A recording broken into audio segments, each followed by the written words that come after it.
Saturday was a great day for the New York Mets as they won and everybody else lost in the wild card race.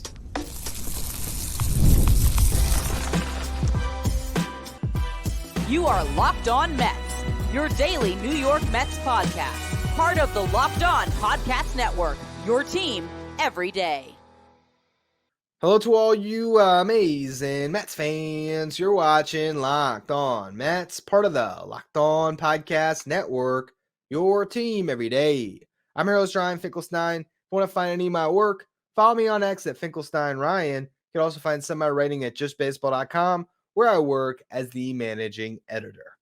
Don't you love when the Mets play the White Sox? It has been a nice series so far as the Mets have taken each of the first two games, and even better, on Saturday, we watched every team ahead of the Mets in the wild card race lose. So all of a sudden, the Mets are only 2 games back of the Braves and 4 games back of the Diamondbacks and the Padres. We'll talk about that wild card race a little bit more in the next segment. I want to start off the show today talking about the game.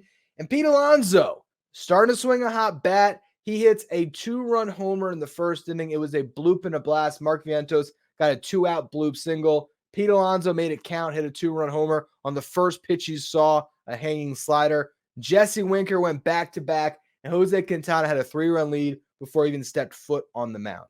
Now, I will say this has been arguably the best month of the season for Pete Alonso, either this month or I think it was July, I believe, whereas OPS was higher. But this has been the best home run hitting month of the season for Pete. 8 home runs. He's now up to 30 and 19 RBIs in the month of August. There is every chance, as we have talked about on this show, that with a strong finish, Pete Alonso can get to 40 and 100, which is going to be so remarkable if he could pull that off because of all of the negative attention that Pete drew this season from fans and media, and rightfully so. I was as critical of Pete Alonso as anybody, particularly around the All-Star break, because the guy that might win the MVP wasn't an All-Star and Pete Alonso was. But let's get back to supporting Pete Alonso because what he is a bona fide run producer, and he is starting to look like the Pete Alonso we've all grown to love over all these years. Is it out of the question that Pete's going to hit 10 home runs and drive in 24 runs in September? You got 26 games. So if he does that, that's going to mean really good things for the Mets in this playoff race. But for Pete in his free agency, that would mean 40 and 100. So I am just so curious if he can get there. I can't wait to see how this season closes for Pete. He's got his OPS over 800 now. All of a sudden, it's not looking like that bad of a year for Pete Alonso. Meanwhile, Jesse Winker, who hit that other home run, he went 3 for 3 today. He also drove in a run in the third inning. Francisco Lindor extended his hitting streak, and Jesse Winker eventually drove him in with a bloop hit. Winker went 3 for 3. In 26 games for the New York Mets, Jesse Winker is hitting 342, 364 on base, 493 slug. He's got an 857 OPS. He's scored 10 runs. He's driven in 9, hit a couple home runs, swinging a hot bat lately. All of a sudden, you look at this lineup, and you can go from the top now. It's Lindor to Nimmo to Vientos to Alonso, and then Winker and JD Martinez as your top 6.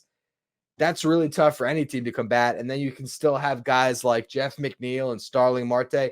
It's such a deep lineup. Your only hole is Francisco Alvarez, who's doing everything for you when it comes to leading your pitching staff.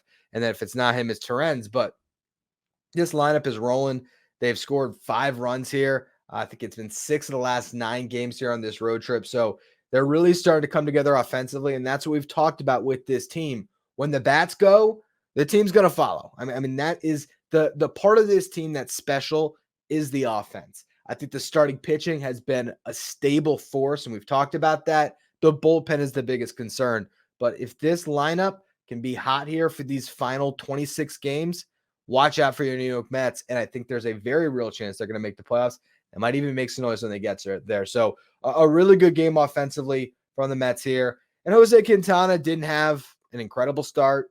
You'd like to see him go deeper in the game, but he made big pitches when he needed to, got through 5 innings, allowing just a couple of runs. One of them was unearned due to a pass ball, but overall, he did enough, right? He got you through 5, and the bullpen did not struggle at all against this White Sox team. Huascar Braziban gave you a scoreless inning. Ryan Stanek, Phil Maton, all of them actually perfect innings.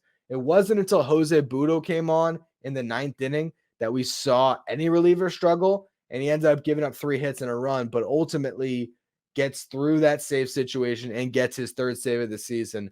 And the Mets are able to get the job done. They've won this series against the White Sox, but it's not over yet. You got to complete the sweep, okay? Because this is a great opportunity, as we've talked about, for the Mets to gain ground in this wild card race. They've already done it. Manaea versus Garrett Crochet on Sunday. Crochet, obviously a really good pitcher. At one point in time, he was one of the candidates to be the Cy Young this year. He has fallen out of that race as they have limited his innings post-trade deadline, and his performance has gone downhill a little bit. But he still is a really dynamic arm, and he can get the White Sox off to a good start. So it's up to Sean Manaea to hold his end of the bargain, get the Mets deep into this game because the bullpen is pretty tired and you don't have an off day on Monday. So Manaea hopefully gets the Mets deep on Sunday, and then we'll see. Edwin Diaz should be good to go if you're in a safe situation. But I'm still hoping we see the Mets bats really erupt. They've done a great job in these first 2 games scoring 5 runs. I'm not going to knock them for putting up 5. That is acceptable any day of the week. You put up 5 runs, you should win most games. But when you have the White Sox on the schedule, you do envision being able to maybe score double digits. Not that the Mets have to, but it would be nice to ease the strain on the bullpen, to make it an easier game for Manaea, where maybe he can, not nibble at all and really just attack, and maybe not even worry if he gives up some runs, but just continue to attack and get as deep into the game as possible. Bottom line, though, the Mets can't lose this one. They still have to win it. This was a must-sweep series. They've gotten those first 2 games in. Now it's all about closing the deal on Sunday. But the best part about Saturday wasn't just what happened with the Mets. It's what happened with everybody else in the wild card race. It's getting tight, and the New York Mets are climbing the standings. I want to talk about that next. First, though, quick word from our sponsors. Today's episode is brought to you by Game Time. There's only 2 more homestands left this season. Beginning on Monday, you want to go to Citi Field to catch this team in a playoff push. The atmosphere should be crazy in that ballpark. You want to see it for yourself, and Game Time is the place to go to get tickets fast and easy, get the best possible deals on last-minute tickets. Game Time has a new feature called Game Time Picks that makes it even easier getting tickets for your favorite live events, because it's going to filter out all the fluff and just show you only the incredible deals on great seats, so you don't have to waste any time searching through thousands of tickets. You download the Game Time app, you can create an account, and use the code LOCKEDONMLB for $20 off your first purchase. Terms apply. Again, create an account, redeem the code LOCKEDONMLB for $20 off.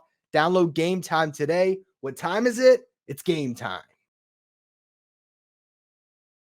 If you're an everyday listener to the show, make sure you become a Locked On Mets insider. This is our texting service where you get updates from me anytime news breaks on the Mets. You can ask me questions anytime. You can also take part in our Locked On Mets signed photo giveaways, and you get the lineup graphic sent to your phone each day, so you know who's in the starting lineup without ever having to go on social media.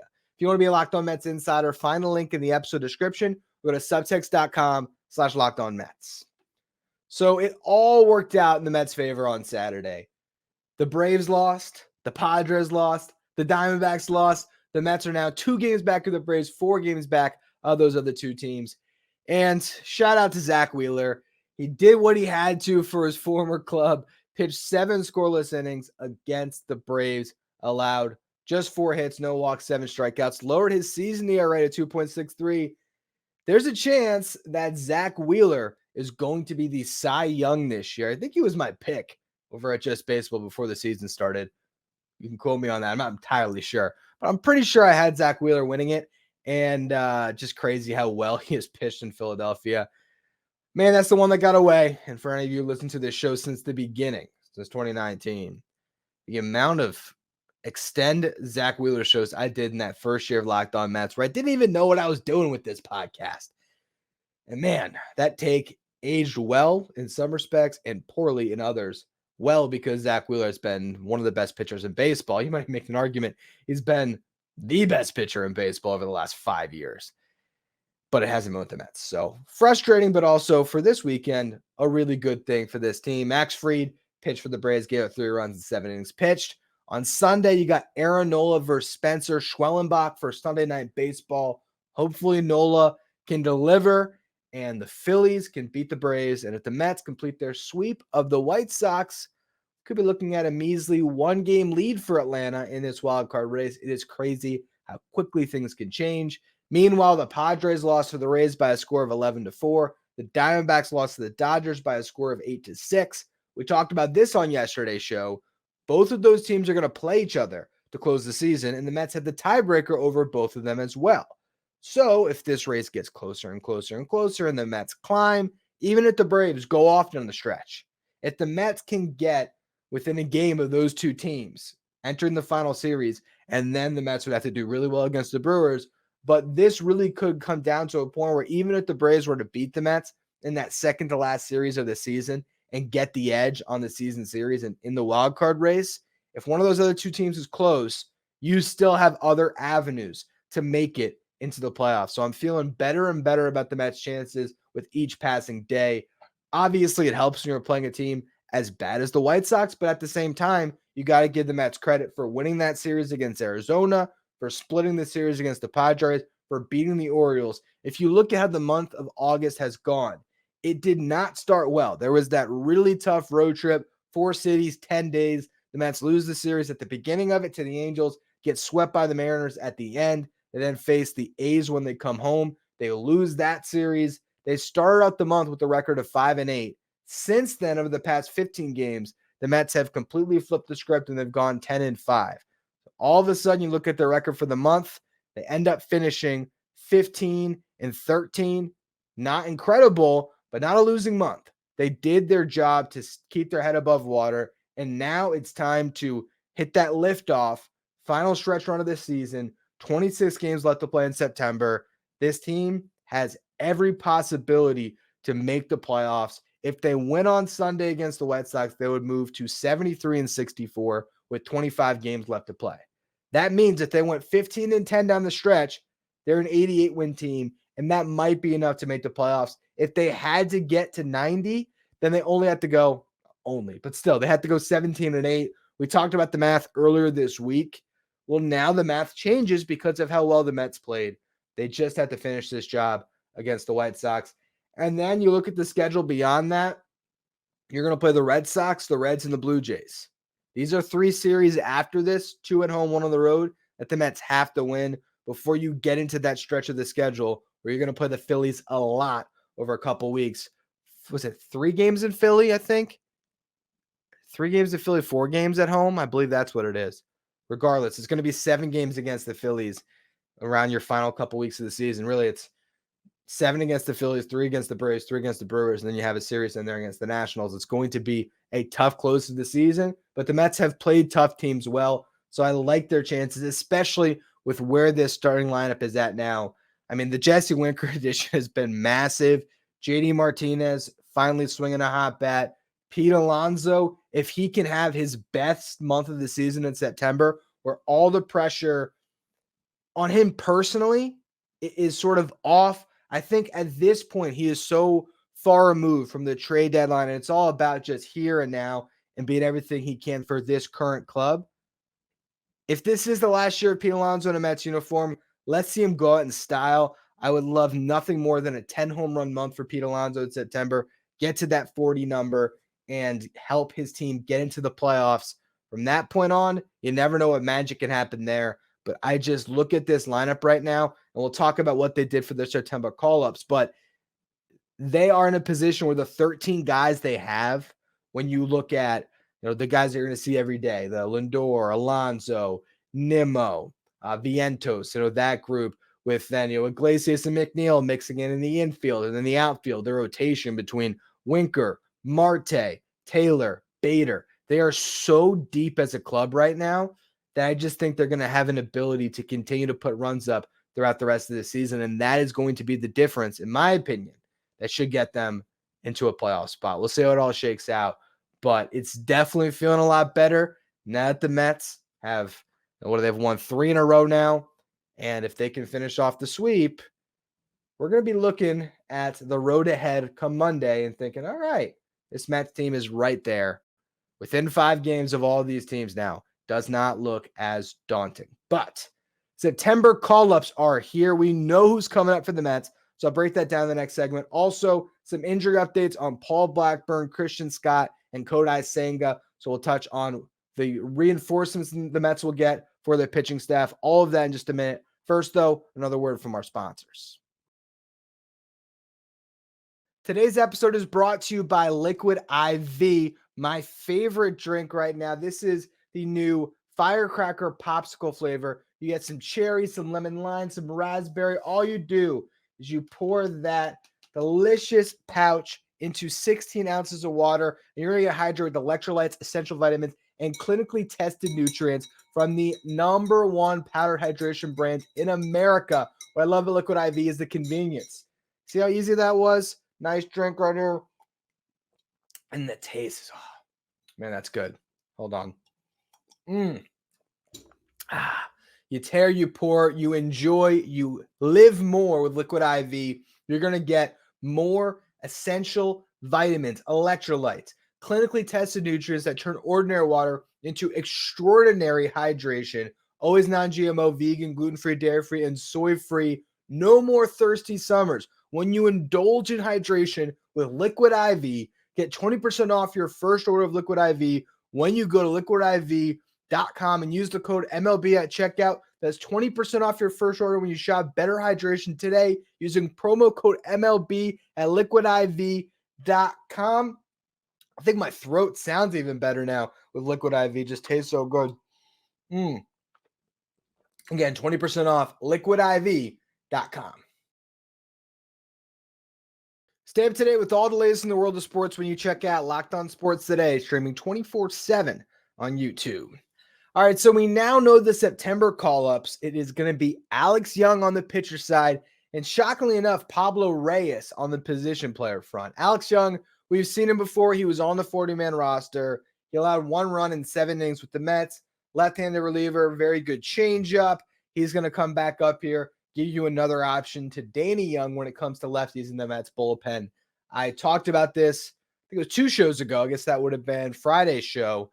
And I mentioned Alex Young was the most likely option because, he had some success with the Mets. He's on the 40-man roster. If you looked at someone like Shintaro Fujinami, you got to add him to the 40. If you looked at Taylor Rogers, you have to make a waiver claim and pay him $12 million next season, as well as the remainder of his $12 million salary this season.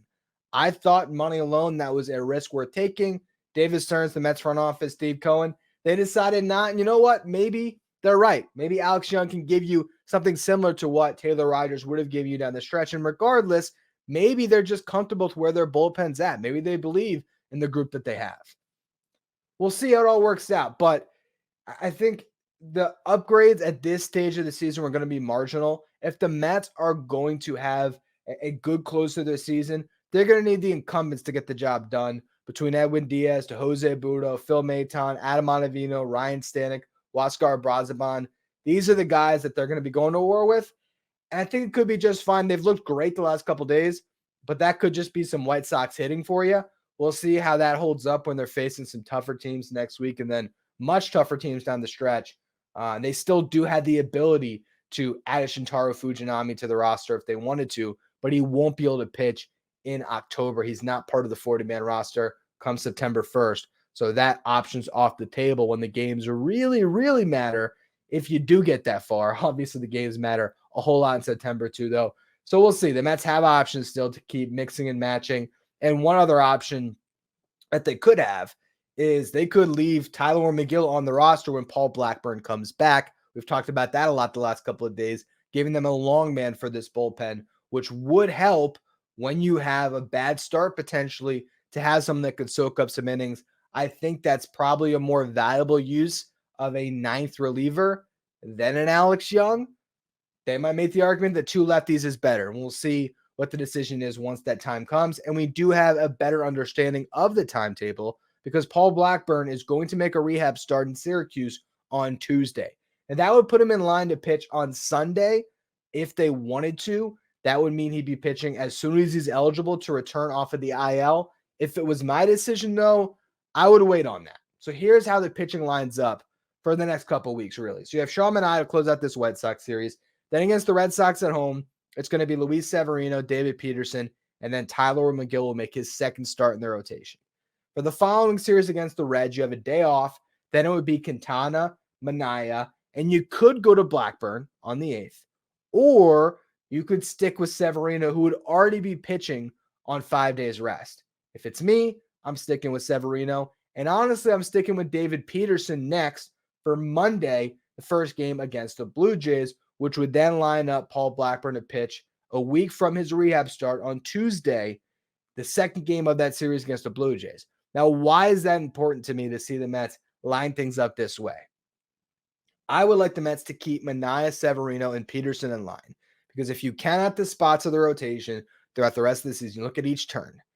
If they kept things status quo with those three guys, which is clearly their top three in this rotation, they have ascended above the other starting pitchers. It is without a doubt in my mind, Manaea is your 1, Sevy's your 2, although Peterson at times looks like a 2, but those are your top 3 guys. So if they were to keep things as they are with those 3 and pitch Paul Blackburn on the 10th, that would line things up for Manaea, Severino, and Peterson to pitch versus the Phillies. And I think that's on the road. You have this 3-game set in Philadelphia.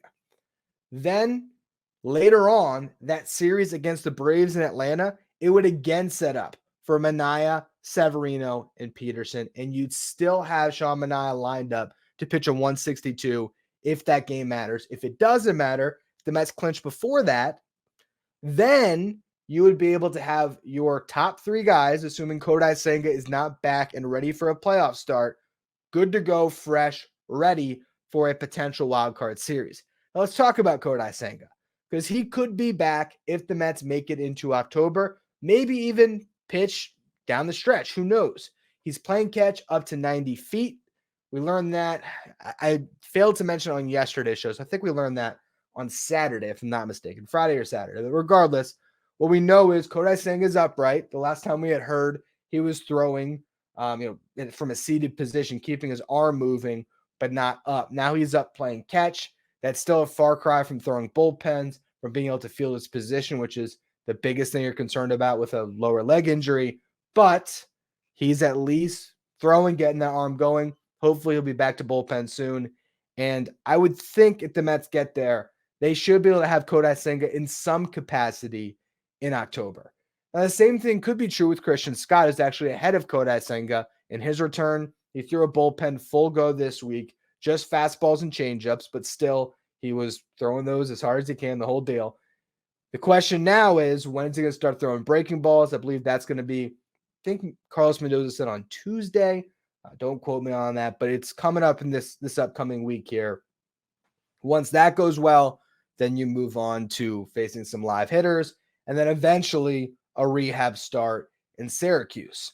Now, Christian Scott could slide back into this rotation, or he could be a weapon out of the bullpen. Let's just say Tyler McGill is filling a long man spot. Maybe you then make Christian Scott that long man whenever he's ready. The question for me when it comes to Christian Scott, how much are you going to force him into high leverage situations or high stress innings in a playoff push?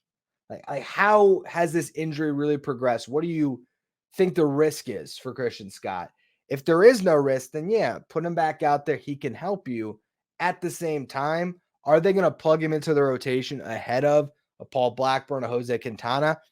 I don't necessarily think so. Would he be one of the 3 or 4 starters if you were fortunate enough to get to the wild card round and even beyond that, who would make a playoff start for you? I don't believe he would.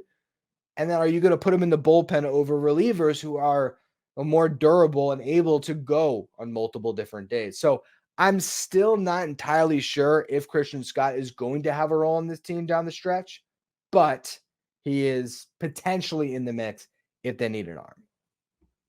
All right, now the last thing that we're going to talk about here is Pablo Reyes, which was a very shocking decision. On yesterday's show, I talked about Luis Angel Acuna, and I said, I can't see a world where he's not called up. I was wrong. I own it.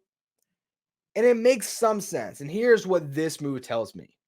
David Stearns does not believe the 14th man on his team is going to matter much with how deep the roster is with the first 13 guys. That's what this tells me. And I talked about that on yesterday's show. I mentioned how Acuna's role would just be pinch runner, basically. Pinch runner, defensive specialist that can give you versatility off the bench. And now they got that in Pablo Reyes. Does Reyes have the speed of Acuna? No. But can he steal bases? Can he go first to third? Can he score from first on a double? Yes. Can he play all over the diamond? Yes. Is he going to play much, if at all? Probably not. I can't see a world where Pablo Reyes gets an at bat off the bench over an Iglesias or a McNeil. And, if those guys are both in the game and you need an infielder, maybe Reyes ends up out there, but I just don't see it. I mean, there's too many guys that would hit ahead of him. And even pinch running. Is Pablo Reyes going to get into a game over a Tyrone Taylor? I don't know. So I think this is more a testament to how deep the top 13 on this roster is. That September call-up, it doesn't really hold much value to the Mets. And the decision here was essentially, do you bring up Acuna to be part of this team for the stretch run? Or do you let him play his final month of the season in AAA where he clearly needs more seasoning? I think the best thing for his development for 2025 probably is keeping him in Syracuse. So ultimately, I think the Mets made the right call in the sense that this spot is just probably not going to be used much anyway. But you get a guy up that can play any position on the field and can bring you some speed late in the game if you need it. Not burner speed, but still a guy that has stolen 10 bases in 58 games and, athletic enough, right? So that's the move the Mets decided to make. I think fans are going to be a little disappointed because you just like the idea of that big of a name, top prospect coming up in Acuna. What can he bring to the table? But he wasn't going to be used much. So ultimately, just like we talked about in yesterday's show when it comes to Drew Gilbert and how it's more important for him to play down the stretch because he missed so much of this season. Acuna probably starts next year in AAA again. Why not get him 20 more games where he's playing every single day, starting and playing every inning at shortstop, center field, second base, instead of getting to enjoy the playoff run, which would have been fun for him. He cashed in an MLB check. And in some ways, I think that a player can learn in that environment and it could be good for them.